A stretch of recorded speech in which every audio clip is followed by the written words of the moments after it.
Welcome to Bookshop Bombshells. I'm Elizabeth. And I'm Andrea. And that was not our third time to do that intro. We had a really hard time today with that. That's fine. We did it. We finally did it. Welcome to our podcast. Yes. This is a podcast where each of us read a book.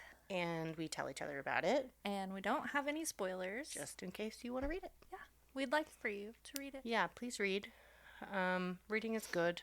Reading. I was on the Reddits recently, and I was reading something about how, okay, so I'm not on the dating scene, obviously, but apparently there's like this thing where it's actually like a green flag for women if a guy reads. Ooh. Which I 100% agree with, obviously. It's very sexy when a dude reads, even though my husband now gets upset with me when I'm like, I have to read for like 3 hours tonight because I have to finish my book.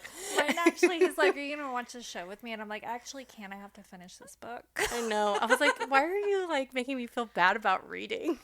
He's like, well, I feel like he thinks I'm like abandoning him to read. I'm like, we're in the same room. I can do this while I'm sitting right next to you. You can watch whatever you want to watch, and I will be sitting right here. That seems like a perfect scenario, or it should be for him. But, you know, it's fine. Oh, also, so side books. Ooh, and I texted you about this. Yes, you did. So my mom texted me about it's called the Calamity Club. Catherine Sackett? Is that right? The author of The Help. Yeah, I think it's Sackett. Sackett. So she texted me. She's basically like, this book is really good. The audiobook in particular is great. So I started listening to it, and I texted you about it because I knew it probably had a weight on it. And I was like, you should put your name on that list. I'm moving up in the line as we speak. It's so good. It's like 1930s Mississippi, and everyone has amazing accents. There's like a little girl character, and I'm like in love with this little girl. How far are you into the book? I'm about halfway through. Okay. It's long. I don't know exactly how many hours it is, but it's a pretty thick book. But yeah, there's like this little girl in it that I'm just like, she's like an orphan, and she's just like the cutest, most adorable. Grabs on your heartstrings. Oh, I know. And her little accent is just so cute. And like the girl who like narrates for her is just like, you know, like little girls have like, I don't know, like they say things in cute ways or whatever. Like this girl does it really good. Definitely listen to that audiobook. I would 100% say listen to this versus reading it. I'm listening to an audiobook right now. Oh, what are you listening to? So my sister-in-law messaged me and was like, have you read September House yet? Isn't that the one I just did? Yeah. Okay. Wait, your sister-in-law? Yes. Okay, not your sister. Yes. So I was like, doesn't she listen? So my sister-in-law was like, the audiobook. I just finished this, and I really want to talk about it with somebody. Please listen. Please listen. It. Yeah. Yeah. And so I was like, okay. And it was I think she even told me it was available on Libby or something. And so I'm like 2/3 of the way through it right now. Good. It's not. You may not even be to like. There's like a point of the book that you're like, oh shit. Like, I think I'm getting. Like it's good, and then you're like, oh shit, like it's good. It's not what. It's not playing out the way that I expected it to, which is like a nice surprise, but also it's like I'm curious to see how it ends. It's really good. It's so good. And I think that one so there's a lot of times when we do the podcast, I want to tell you like just enough that you want to read it, but not enough that you get the same surprises that I got. So I'm actually excited that you say that it's not really what you expected, because it's like, I remember kind of going into it like not having any idea what I was getting into, and then I was like, okay, this is good, I enjoy this, and then you're just like, oh shit, this is good. And like I can always, anytime I like audiobook something that you've done for the podcast, I already have kind of like, oh, this is what got me to like want to read it kind of thing, but then I'm like, oh. Yeah. that's different. Yeah. And I've loved it so far. Yeah. But September House is so good. I highly recommend. That was my friend Emily recommendation. Thanks, She told Emily. me, yeah, she had told me that was, I think she said that was one of her favorite books she's read this year. So Good. Yeah. Okay. Sick. Yeah. So what did you read Oh, so for the episode? I love the book that I just good, finished. 'cause This you is didn't like- such a nice change. You didn't like last week or last episode. I couldn't do last episodes very good at all. This time I read Knock Knock Open Wide by Neil Sharpson. And the cover is pretty cool. Wait, He did Burial Tide. Yeah. Okay, I was like, that name sounds so familiar. Which I saw that book on your okay, yeah, coffee table. yeah. My husband every read so that book. He's often. been trying to get me to read it for the podcast, but I haven't yet. This one's good. Okay, cool. So I'll tell you about it. Yeah, tell me. So, in the story, we start off, we meet, oh, by the way, there are Irish names in here. Oh, yay. So, I'm trying my best. Mine's going to be even worse, just to warn you. So we meet 18. She is a short, pale, brown-haired 22-year-old who is working at Miss Maud Pygot's grocery shop. Maud likes her because she isn't watching the clock like all of her other college employees. She assumes it's probably because Etain didn't want to be reminded. Etain? It's spelled Etain. Okay. But you pronounce it 18. Oh, okay. Does she tell you how to pronounce it? No. Oh, you just... I researched. Oh, you were... Good for you. So proud of you. I'm doing my best. Some of these names are very hard. Yeah. Not all of them are, though. Mm-hmm. So no worries. So Maud is like, oh, it's probably because she didn't want to be reminded that she would be returning home soon. Trouble with the mother, I guess. So Maud's like, hey, you've done enough. You can go home. Will you just let my son know, Tom, that the tea is ready? And, Etain goes and see, I'm not going to say it right when I read it out loud. Great. No, it's fine. Follow me on this adventure. 18 goes in and notices Tom watching TV. He's all like cross-legged on the carpet, and he was like glued to the TV box, if you will. And she's like, oh, that's the kids show that me and my sister, it was like one of the only ones we were allowed to watch when we were kids. It's called Puckeen. Puckeen. Puckeen. Okay. Puckeen. Okay. Is it taking place in Ireland? Yes. Like what? Okay. I was like, why are there so many names? They're in Ireland. Okay. So she's like kind of watching the show, and she's like, man, it really hasn't changed much at all. Like, that's weird. So, you know, she like kind of breaks from that, and she like puts her hand on Tom's shoulder, and he's like, ah! And she's like, the tea's ready. And then she goes home. She makes it home in the rain on her bicycle ride. And then after a while, she gets a call from her sister, Kate, which never calls when Myriad, her mom, is home, because Kate and Myriad do not talk. She left as soon as she could. But Kate's like, hey, you need to head down to Duncannon. I'm staying at our aunt's house while she's out of the country, and I'm throwing a party. It's on Halloween. You need to come. And she's like, how am I supposed to get out there? She's like, I don't know, borrow Mom's car and just, you know, take it. Come on. I promised Barry Mallon, your boyfriend, that you would be here. So Barry Mallon, they met during college, and then after college they stayed dating, but it was kind of like there was a lot of disconnect there. So she's like, but she like loved him, you know. So she like going to He's fine. He's fine. I actually, I really like Barry. But anywhho, I digress. She drives to the party from Dublin and steals her mom's car. yeah, Borrows. she borrows it. So she's at the party. There's like all these people there. She's like, only one person dressed up for Halloween for that party. Lame. Yeah, so it's fine. So it's not a Halloween party. It's not a Halloween party. They finally see each other. They end up in one of the bedrooms, and he's like pulling something out of his pocket, and it's a box. And it's like this awkward exchange where like, I don't think he ever actually asks her, but she was just like, "Oh my God, yes." He's like, so I'm like, yeah. And so but like he was like nervous. He shoved the box back in his pocket after like this. Like like I don't know. Bless his heart, he's a sweet angel.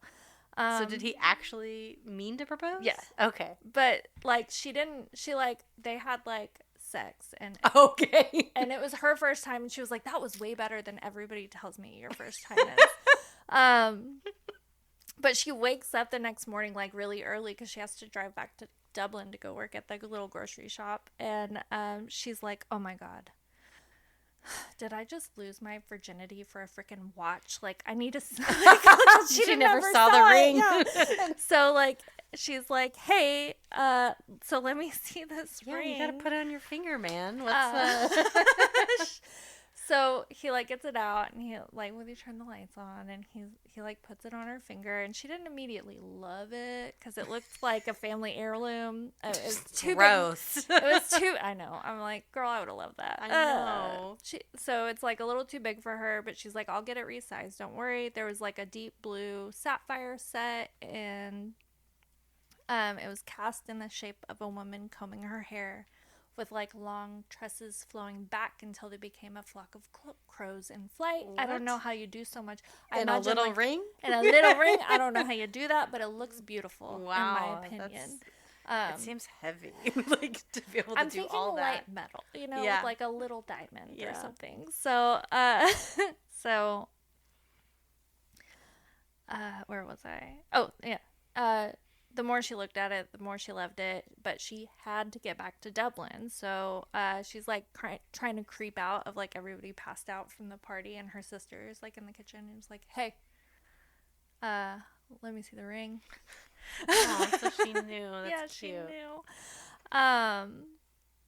And so she shows her they have a little moment. It's very cute. But then it's like dark outside. It's raining. She's trying to get to Dublin.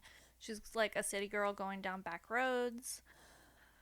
She turns the radio on. She's also very tired. She's had very little sleep. Mm-hmm. She had a busy night. This woman, doing it all night. She's been having a good time. So she's like trying to put the radio on, but it's all static. And then the rain gets harder. And then she realizes that the ring that was too big for her finger is now almost too tight. Ooh. All of a sudden, she sees two shapes in the road. She slams on her brake. She hits her head, and there's a scream. She doesn't know if it's hers. She sees a small, like, wire terrier dog, and then the second shape that's out there hasn't moved. The terrier is, like, crazy. It's deemed the car an enemy, so it's like up and barking at it. And then the dog goes back to the object. She realizes that it's a human man, and the dog is eating his face. Oh no! My mouth is agape. I said, "Is that whoop?" It dropped. Jaws were dropped. Jaws were dropped. So she's like, "Oh my gosh, this dog's been eating." Like, the dog goes back to the body and it's like eating its face off, and it's just, it's crazy. So she's going back and forth in her head, like, oh my gosh, this is probably someone's dad or something. Like, do I leave him here? Do I like try to get him in my car? Like, what do I do? She's very sleep deprived. So she decides to load the body back into her car. By her lonesome 22-year-old self. Are there not phones? Can we not just, like, call? This was in 1979. Okay. Like, can we call the police? I don't know. No cell phones. I would still, like, go get the police. Well, but she's in the middle of nowhere. and she's kind of lost, like, Yeah. Okay. and delirious. I still don't think I would put the body in my car. Anywho, well, so she has a plan. She's like, Yeah. I'm gonna like get this body loaded up. I'm gonna find the first house that I can find, and I'm gonna call the police. She had good intentions. She's trying. So right when she's like gotten the body into the car, there's now a pack of dogs of all shapes and sizes, and she gets in her car just in time and like shuts the door, but the dogs are like still attacking her car. Like she said that the like terrier like slams its head into her windshield and like spider cracks it. What? Yeah, it's intense. The cute baby terrier? Yes, the cute baby terrier is evil. So she finally is just like, I gotta get out of here. She like runs over the dogs or whatever. They're evil. They're mean. They're trying to bad, kill her. okay. They're bad. They're They're eating bad people's dogs. faces. Yeah. Okay, we don't know these dogs. They're zombie dogs. I don't know. I don't know these dogs. But they are trying to kill me, and I want to get away. So she drives. She realizes she's super lost, and she sees a farmhouse. It's in kind of rough shape, but she decides, hey, it'll work. So she goes to the door and she knocks, and Phelim Lowney answers the door. Phelim was once a preacher and still a man who unsettles the local town. He lives in isolation with his wife Lucy, and their marriage is kind of quiet and distant until 18. It sounded like when you first said it, you said 18, like the number 18. Yeah, so. that's how I want to say it. Okay.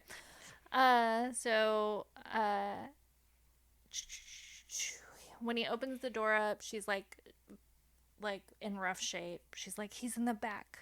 Please help. And then she's unconscious. And he's like a gentleman. He catches her. Okay. And then like rests her on the ground. And then he was like, oh. Okay, so he like drags her to the guest room and like gets her on the bed, and he's thinking about all the other things that may need to be done. So he goes back out to her car. He is like puking when he sees the dead man's body, but then he drags it into the house and puts it at the end of him and his wife's bed. Okay. Phelim makes a phone call, anxiously trying to figure out the bargain tied to their land and health. The man on the other end is cold. What Phelim asks for is refused, and the call is ended. So, like, he makes a phone call. He's like, hey, I have a bargain with you, but I have an extra bargain because I have two now. Okay. But the offer is refused. Okay. So his wife Lucy is frustrated. He's like, well, you need to call them so they can get everything they can so that we can get everything we can out of this bargain. So the next call that he makes, he like goes into his bedroom, he turns the TV on, and it's just static. And all of a sudden a figure appears, and Phelim says, we're almost ready to begin. Ooh, it was creepy. Meanwhile, 18 is in and out of sleep. All of a sudden, a TV is brought into that room. It's turned on. It's all static.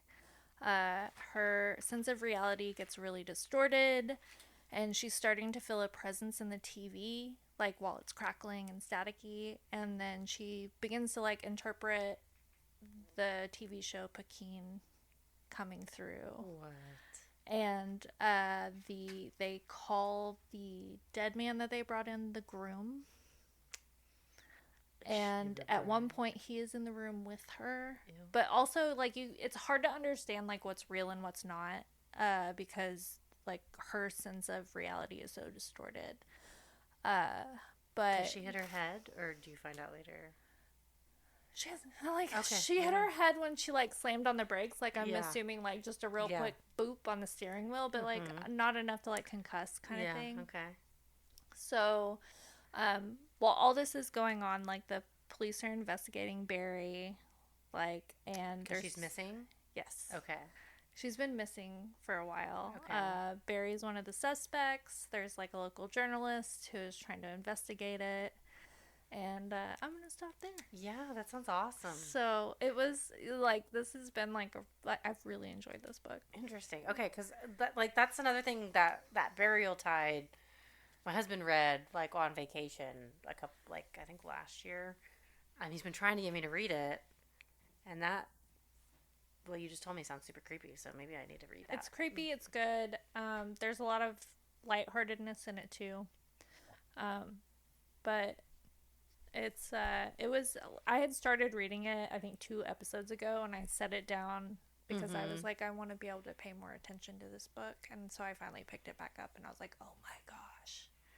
Now I want to read. I want to read the other ones by this author now too. Okay. So, well, apparently Burial Tide is also really good. Yeah, so. But what I read was Knock Knock Open Wide by Neil Sharpson. It got a 3.91 on Goodreads.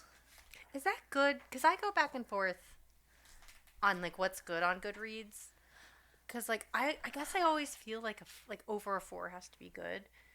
But then I'll read books that are like high 3s that I'm like, wow, this is a good book. I can't believe it's not even a 4. I feel like 3.25 and lower are kind of duds usually for me. You think 2.5, not even like I feel like, because a lot of times I look at books and I will look at the Goodreads and then like decide not to read it because it's like a 3.5 or lower. I've read a 3.5 and liked it. Yeah, I think I probably have too. I can't remember if there's any specific ones that I've done for the podcast.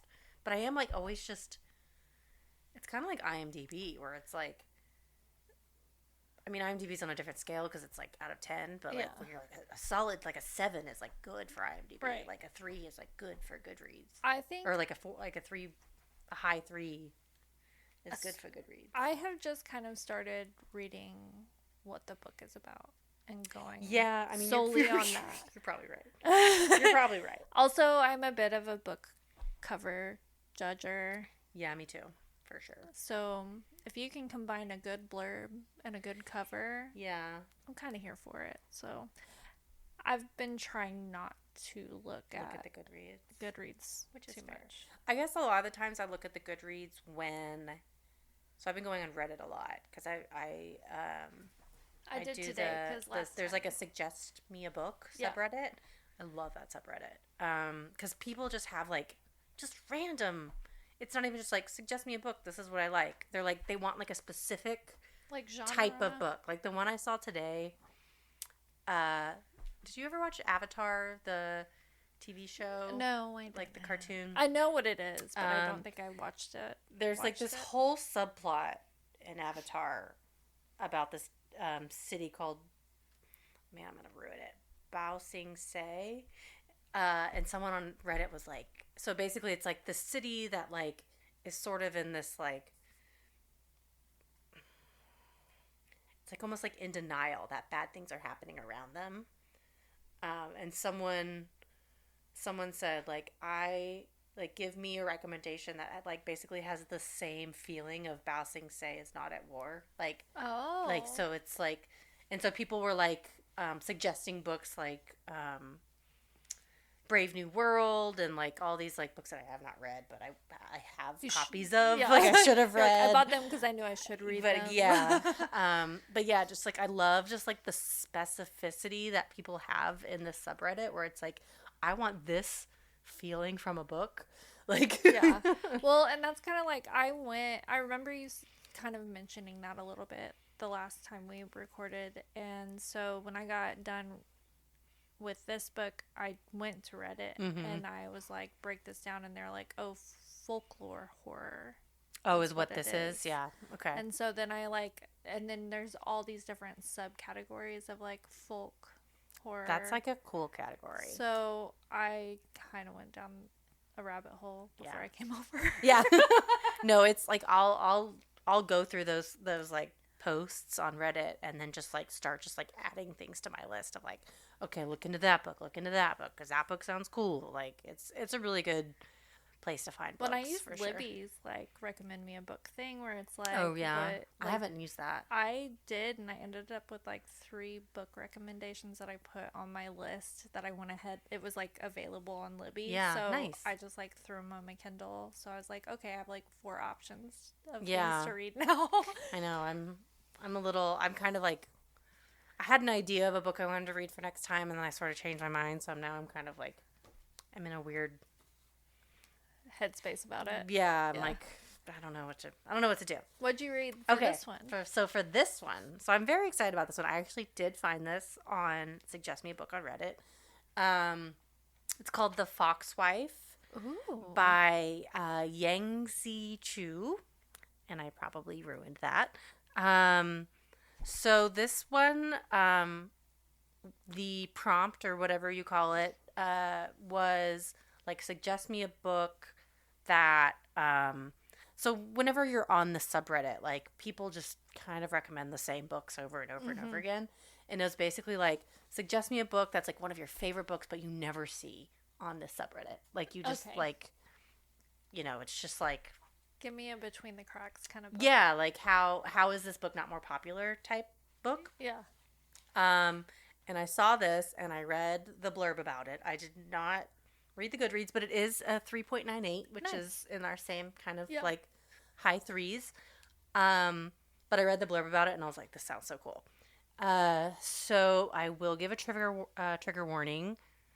There is quite a lot of reference to the death of a child. Okay.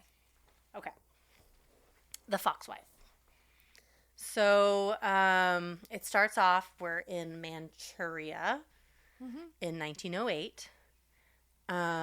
It starts with a story about a woman who knocks on an unsuspecting scholar's door late one evening. The young man asks who it is, and the woman just asks to be let in. She has a bewitching smile and his favorite wine. He lets her in, thinking that she's a sex worker sent by one of his friends as a joke. Which I'm like, okay, that's cool. Your friends seem cool. It's way back when, right? It's way back when, 1908. So they drink wine, and he has one of the most enjoyable nights of his life. When she starts to leave, he tells her he must see her again. He seizes her hands and tries to keep her from escaping him. She tells him that she just lives up the road, 4th house from the top. So the next night, after his servant goes to bed, he sets out to meet up with the woman. He walks up the road until he finds the house, and the name on the gate is Who, which means fox. So each night he visits her, and he begins neglecting his studies.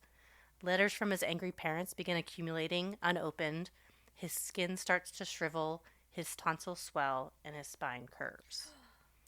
So the servant is worried and brings in a monk he assumes he's like been possessed by some evil spirit. So he brings in a monk to exorcise the spirit. And when the spell is broken, the man howls and weeps in humiliated fury, and a raiding party is sent to find the woman. But there are no houses on the road where the man says that he's been meeting her, only a long abandoned graveyard, where the 4th grave from the top is constructed like all Chinese graves, like a little house half sunk into the hill. And the raiders use hoes and spades to break in, only to discover that it's a fox's den. So this type of story usually ends with the shape-shifting fox boiled to death or skewered by an angry mob. But this shouldn't happen if the fox is careful, which most are. How else could they survive hundreds of years? The fox in the tale is greedy and stupid, and gives the rest of us a bad reputation. Us is in quotes because this is the narrator. Okay. Foxes, some people say, are wicked women. This fox, the narrator, calls herself a virtuous fox. And although virtuous foxes should not steal, she needs clothing, and appearing on the side of the road as a naked woman is just asking for trouble. So as a fox, she can exist in 2 forms. As a small canid, which I guess is a little small dog, with thick fur and pointed ears, or as a young woman, which she points out is neither are safe forms in a world run by men. So she'd prefer to look like someone's grandmother, right? Which is more appropriate for her years, but she's like this beautiful young woman instead. So most tales of foxes focus on beautiful females who live by devouring qi, which is like your life force. But little is said about male foxes, which she tends to avoid the males of her race. So we're kind of like transitioned. We're kind of following her story now. So she's acquired some clothing. She's continuing along the road, begging for rides, but she doesn't have any money. She's trying to get to the port city of Delane, and she eventually allows herself to get hustled by a pimp. Oh. Which she uses those words, pimp. He tells her that she looks healthy, and she says, "I'm strong. I can pull a plow as well as any ox." And he responds with, "You won't be the one doing the plowing." I was waiting. Yep. So he tells her that she can come with him. He has a good job for her as a nursemaid, which we do find out later, like a lot of women kind of fall for these pimps and sort of get pulled into like sex work. Yeah. So he buys her a ticket on a train to Delane. And on the train, she's thinking about all she's lost, like, to get here. She's filled with rage and anxiety that her prey might escape her if she doesn't get to Delane soon.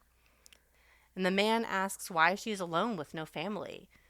And since she usually tells the truth, since it's too much trouble to lie, she tells him that she was married before and she had a child too. And the man's not happy with this because that means she's not a virgin. Yeah. And her price is sinking by the minute. He asks her what happened to her husband, and she says that she's no longer married, and that she is looking for a Manchurian photographer named Baektu Nikon, and she asks if he's heard of that name. He says no, and the train kind of pauses at the next station, and he starts like looking her up all over and tells her that she's pretty and that she has exceptionally white teeth, basically. And his pupils like dilate. He like grabs her by the elbow and he like forces her into the corridor. So one hand seizes her by her hair. The other is groping her under her blouse. She tries to struggle, but she is too weak in a woman's body. She has to be careful. Like, he could break her neck. Yeah. He shoves his mouth on hers. And so she closes her eyes, inhales slowly, and focuses. So it starts off again, the pimp's lying on the floor. Mm-hmm. Still breathing, because she's a virtuous fox. She searches his pockets, takes his wallet, and drags his body towards the end of the carriage opening, and then just like shoves him off the train. Okay, bye. She's like, okay, bye. She returns to her seat and is immediately noticed by another man. So she's like gorgeous. So that's like the thing about foxes is like she's kind of stuck in this like young woman's body, but she's like a gorgeous young woman. Yeah. Which is very unfortunate. It's like good for the male foxes, because they like can get really far. But like for the women, it's just like they're just like constantly preyed upon. They're just like, when will it end? I know. She's like, I just want to be left alone. So she returns to her seat, immediately noticed by another man. He slides in the seat next to her and asks her where she's from.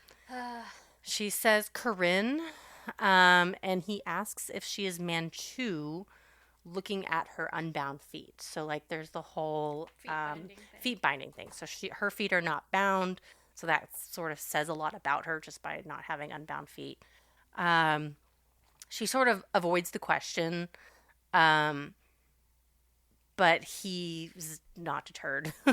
He asks if she's going to Delane, and she says yes. He asks what for, and she says, "I'm looking for a man." And he says, there's a good one right here. And she says, "I'm not looking for a good man. I'm looking for a murderer." And that's how like that chapter ends. Ooh. So it's a good first chapter. That is a really good. Yeah, it's good. It's very folklory, very like I don't know much about Chinese culture, but she does like a really good job of like introducing it to you in a way that's like comprehensible. Yeah, it's very like she tells you like following translations of things. It's like, oh, that's why you asked me if mine had the pronunciation. Yes. She helps you a lot along the way, so it's like really nice as someone that doesn't know anything about that really has no experience at all with Chinese culture. It was like really nice. I felt like I was being like eased into it in a cool folklore type way. That's actually really cool. Yeah, I liked it a lot. So it also has a cool subplot. So the next chapter takes place in a town called Mukden. And it's just a body was found in the snow. Oh. So Gu is a restaurant proprietor, and he's called in a detective. A few weeks ago, the body of a woman is found in a nearby alley, and Gu tells the detective that there was no sign of foul play. She likely just fell asleep and froze to death. At least that's what the police have determined. Huh. So the truth is, the woman was actually found propped up in a seating position against the back door of Gu's restaurant. But he still owes a lot of money on this restaurant, and they do a lot of events and weddings and stuff. And so he was worried that a dead body would look really bad for his restaurant, and so he basically moved the body down the street, and I think paid off the police to kind of sweep it under the rug. So she was dressed as a courtesan, which I think is a nice word for sex worker type. And so it was probably very easily swept under the rug. No one's looking for her. No one's worried about her. So Gu is now asking this detective if he can help him identify the woman. So there was a kitchen fire exactly 1 month after the body was found, and Gu's wife is very superstitious, and she believes that moving the body disturbed her spirit, and the spirit is haunting them, basically. It's going to bring them bad luck. And so she consulted a monk, and they said they need to find out the woman's name so that they can conduct a religious ceremony for her to pass on. Yeah, to settle her spirit. That she was dressed as a courtesan, and he just didn't want to get involved with a runaway from the brothels. So it's really sad that they're not choosing to be in these brothels. They're trying to run away. It's really sad. So the detective asks what happened to the body, which it's already been buried, and asks to see where she was found. Gu explains that the cleaner found her when he opened the door. He thought about notifying authorities, but he realized that, a dead body would look bad. Him and the cleaner moved the body down the street, and thankfully it was early enough in the morning that no one saw them move the body. He basically asked the cleaner not to tell anybody. And that's also another reason why he's asking this particular detective for help, is because he's heard that he has an excellent reputation. So he's you're going to keep this quiet. You're going to help me out. Everything's going to be on the down low. So although he is referred to as a detective, he sees himself more as a fixer. So someone who smooths feelings, arranges deals, but his true value is in the ability to spot a lie. So since childhood, he has been able to discern lies. There's a mysterious sound, a faint buzzing like a bee when a lie leaves someone's mouth. So Gu tells the detective that she was lightly dressed, no jacket. He asks Gu if there's any foul play. Gu explains the medical examiner found no wounds and rules it a natural death. And he explains there was a look on her face. The detective asks if she was frightened, and he said no. She looked delighted. She was smiling. So Gu's wife is sure it was the work of a fox. He explains that his wife comes from the north, where people still believe in foxes, who lure people to their death. Gu says he heard from their mutual acquaintance that he is personally interested in foxes. The detective smiles. It's true. He's deeply interested in foxes. Ooh. So it's like a detective novel. But it's got all But it's based in this Chinese folklore about foxes, and the detective can tell lies. And so they go into how he got this ability. So good. That sounds really good. It's really good. Is there an audiobook? Yes, and the audiobook is really good. It's actually read by the author, which Ooh, I love a good most of the time. This was one of the ones that I started the audiobook And that's right. yeah, I Yes. started the audiobook and I really liked it. And so I went and straight and started reading. But yeah, it's so good. Loved it. Loved all the folklore. Loved all the like the telling a lot. Like, I don't know if you saw, probably not because I don't think you have Peacock, but there's like this poker face show on Peacock I want to watch that so bad. with Natasha Lyonne. I love her. I love her so much, but it's like she has her like bullshit thing. Like, she can tell if someone's lying. He has like a similar thing. Like, it's like you can always tell if someone's lying. And I love it because he is very truthful himself because he hates the sound. He hates hearing the noise come out of his own mouth. So it's very much this like irritating way. Yeah, like it's thing. like he can hear it. He always knows. It's like always 100% accurate. Yeah, it's great. Okay. Super good. I'm sorry. Highly recommend. Thank That you, is Redditor. Interesting. Yeah. Yeah, and it was in Full Circle had it in like the historical fiction section. Okay. So I browsed through it that is called, sometime. like, I hate that it's kind of called The Foxwife, even though it does like make sense later, because it makes it seem romancy. But it's not. Because, like, There is like sort of, if you wouldn't have there's had- love involved. Yeah. But if you wouldn't have read that Reddit, you would have never picked that Yeah, up. I wouldn't know, because it's like a woman. Yeah, it's The Foxwife. It sounds, I mean, I don't think I would have even picked it up. But there is a love. There is love involved, but it's not the story. Yeah. The story is about foxes and this detective that can discern lies. I'm really interested. Yeah, super good. For this. Very excited. Good read. Yeah, thanks, Reddit. Oh, man. Okay, well, thanks for listening. This week we read. I read Knock Knock Open Wide by Neil Sharpson. Right? Neil Sharpson. Neil Sharpson. And I read The Foxwife by Yangsze Choo. We appreciate you guys listening. Yes, thank you for listening, and we will see you in 2 weeks. 2 weeks. Bye. Bye.